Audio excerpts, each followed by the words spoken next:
कुछ मॉलिक्यूल्स एक दूसरे की एग्जैक्ट फिजिकल कॉपीज के रूप में एग्जिस्ट करते हैं, जिनका मास, डेंसिटी और बॉइलिंग पॉइंट सेम होता है।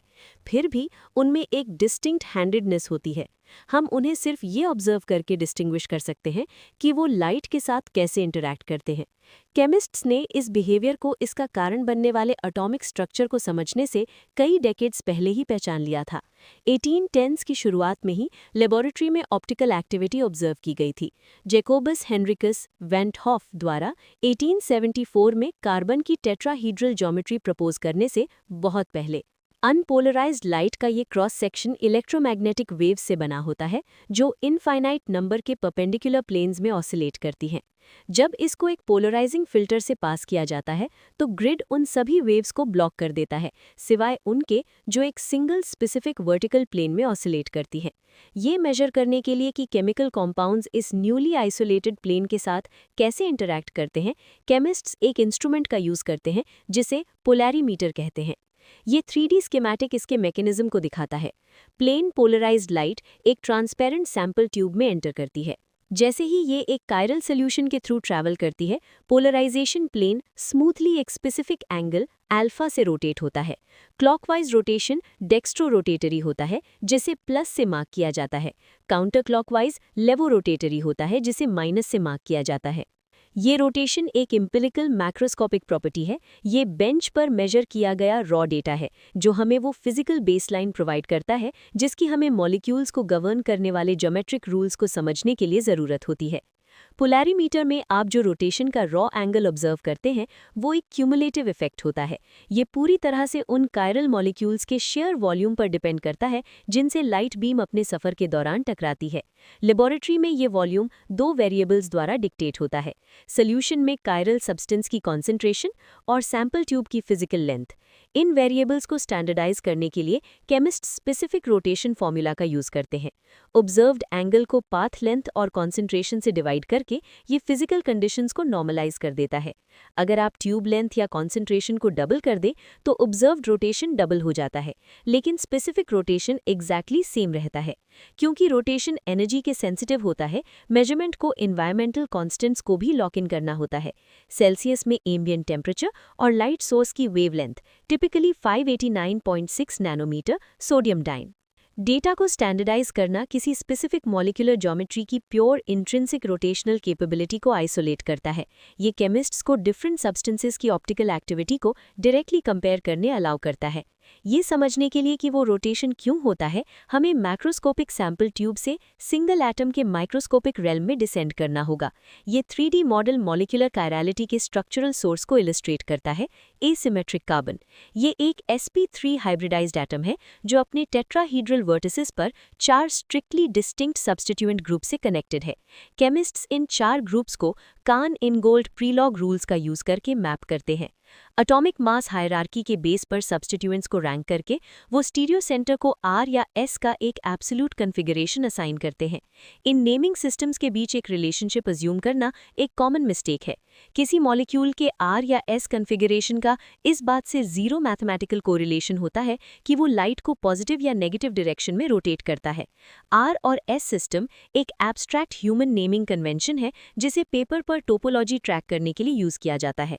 प्लस और minus designations non symmetrical electron distributions और इलेक्ट्रोमैग्नेटिक फील्ड्स के फिजिकल इंटरैक्शंस को रिफ्लेक्ट करते हैं। एक कायरल सेंटर को आइडेंटिफाई करना और उसे एक लेटर असाइन करना सिर्फ एक टोपोलॉजिकल बुककीपिंग है। ये प्रूव करता है कि एक स्पेसिफिक नोड पर एसिमेट्री एग्जिस्ट करती है, लेकिन ये प्रिडिक्ट नहीं करता कि पूरा मॉलिक्यूल लाइट से टकराने पर कैसे बिहेव करेगा। मॉलिक्यूलर कायरलिटी एक स्पेसिफिक मैथमेटिकल कंडीशन से डिक्टेट होती है, एक इम्प्रॉपर रोटेशन एक्सिस का ना होना। प्रैक्टिकल लेबोरेटरी ज्योमेट्री में ट्रांसलेट करें तो इसका मतलब है कि एक कायरल मॉलिक्यूल में प्लेन ऑफ सिमेट्री और सेंटर ऑफ सिमेट्री दोनों नहीं होने चाहिए। ये 3D मॉडल एक प्लेन ऑफ सिमेट्री डेमोन्स्ट्रेट करता है जो मॉलिक्यूल को परफेक्ट आइडेंटिकल हाफ्स में बाइसेक्ट करता है। एक centre of symmetry differently operate करता है। किसी भी आउटर एटम से एक वेक्टर जो ठीक सेंटर से पास होता है, ऑपोजिट साइड साइड पर एक आइडेंटिकल एटम से हिट करता है। इन सिमेट्री रूल्स को अकाउंट में ना लेने से सीधे मीजो ट्रैप में फंस सकते हैं। एक मॉलिक्यूल में multiple perfectly valid chiral centres हो सकते हैं, फिर भी वो कंप्लीटली एसाइरल रह सकता है। सिस 1,2 डाइमिथाइल साइक्लोहेक्सेन के इस 3D मॉडल को देखने पर हम 2 डिस्टिंक्ट कायरल सेंटर्स आइडेंटिफाई कर सकते हैं, लेकिन अगर हम पूरे मॉलिक्यूल को मिडिल से स्लाइस करें तो हमें एक परफेक्ट प्लेन ऑफ सिमेट्री दिखता है। ये इंटरनल सिमेट्री कायरलिटी को पूरी तरह से कैंसिल आउट कर देती है। ये आइडेंटिकल सब्स्टिट्यूएंट ट्रैप उन डायनामिक मॉलिक्यूल्स पर भी अप्लाई होता है जो डिफरेंट कन्फर्मेशंस के बीच रैपिडली इंटरकन्वर्ट होते रहते हैं। अगर कॉन्ट्रीब्यूटिंग कन्फर्मेशंस एवरेज आउट करके एक ऐसी स्टेट बनाते हैं जिसमें प्लेन या सेंटर ऑफ सिमेट्री होता है, तो बल्क सब्सटेंस एक एसाइरल मटेरियल के रूप में एक्ट करता है। सिमेट्री रूल एब्सोल्यूट होता है। अगर मॉलिक्यूल की एवरेज कन्फर्मेशन में कहीं भी कोई प्लेन या सेंटर ऑफ सिमेट्री एग्जिस्ट करता है, तो इसका स्पेसिफिक रोटेशन एग्जैक्टली 0 होगा, जो इसके इंडिविजुअल स्टीरियो सेंटर्स की प्रेजेंस को ओवरराइड कर देगा। एक स्ट्रक्चरल पैराडॉक्स को कंसिडर करें। एक सेंट्रल एटम 2 ग्रुप से अटैच्ड है जो स्ट्रक्चरली आइडेंटिकल है, लेकिन उनकी स्टीरियोकेमिस्ट्री ऑपोजिट है। ये 3D रिप्रेजेंटेशन 1,2,3 ट्राइक्लोरोसाइक्लोप्रोपेन का रिंग स्ट्रक्चर दिखाता है। इसमें 3 अपैरेंट स्टीरियो सेंटर्स होते हैं, फिर भी केयरफुल मेजरमेंट से एग्जैक्टली 0 की ऑप्टिकल एक्टिविटी मिलती है। इस ज्योमेट्रिक एनॉमली को स्यूडो एसिमेट्रिक सेंटर डिफाइन किया जाता है। सेंट्रल एटम 2 डिस्टिंक्ट लिगेंड से अटैच्ड है जो एक दूसरे के non super imposable mirror images या एनांटियोमॉर्फ्स हैं। क्योंकि ये सेंटर्स एक स्पेसिफिक एज केस रिप्रेजेंट करते हैं, इन्हें लोअर केस आर और एस डिस्क्रिप्टर से लेबल किया जाता है। कैपिटल आर और एस के अनलाइक ये lower case labels mirror reflection पर इनवेरिएंट रहते हैं, लेकिन अगर दोनों एनांटियोमॉर्फिक लिगेंड्स फिजिकली स्वैप कर दिए जाएं तो तुरंत रिवर्स हो जाते हैं।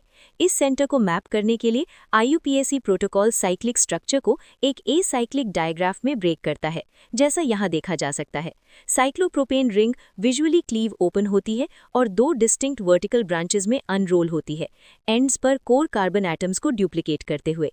ब्रांचेस आइसोलेट होने के बाद हम Cahn Ingold Prelog sequence rule 5 apply करते हैं।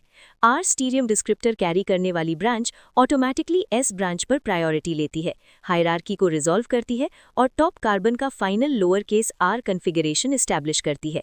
जब macroscopic symmetry rules enantiomorphic topological space की कॉम्प्लेक्सिटी को कैप्चर करने में फेल हो जाते हैं, तो केमिस्ट्स को मॉलिक्यूल के आर्किटेक्चर को फुली डिफाइन करने के लिए प्रिसाइज स्यूडो एसिमेट्रिक मैपिंग पर रिलाई करना पड़ता है। पोलैरिमेट्री हमें एक रॉ मैक्रोस्कोपिक मेजरमेंट प्रोवाइड करती है। ये किसी दिए गए सिस्टम के अंदर एसिमेट्री का फिजिकल प्रूफ है। जैसे जैसे हम उस रोटेशन को एटॉमिक लेवल तक ट्रेस करते हैं, हमें पता चलता है कि ये पॉइंट ग्रुप ज्योमेट्री द्वारा डिक्टेट होती है, स्पेसिफिकली एक इंटरनल प्लेन या सेंटर ऑफ सिमेट्री का स्ट्रिक्ट एब्सेंस। जबकि इंडिविजुअल कायरल सेंटर्स काउंट करना एक यूजफुल ह्यूरिस्टिक है, मीजो कॉम्पाउंड्स और स्यूडो कायरलिटी प्रूव करते हैं कि molecular topography simple substituent rule से कहीं ज़्यादा कॉम्प्लेक्स है। हमें सिस्टम को दोनों स्केल्स पर एक साथ देखना होगा, लाइट के फिजिकल ट्विस्टिंग को ऑब्जर्व करना, जबकि उसे कॉज करने वाली इनविजिबल मैथमेटिकल सिमेट्रीज को मैप करना।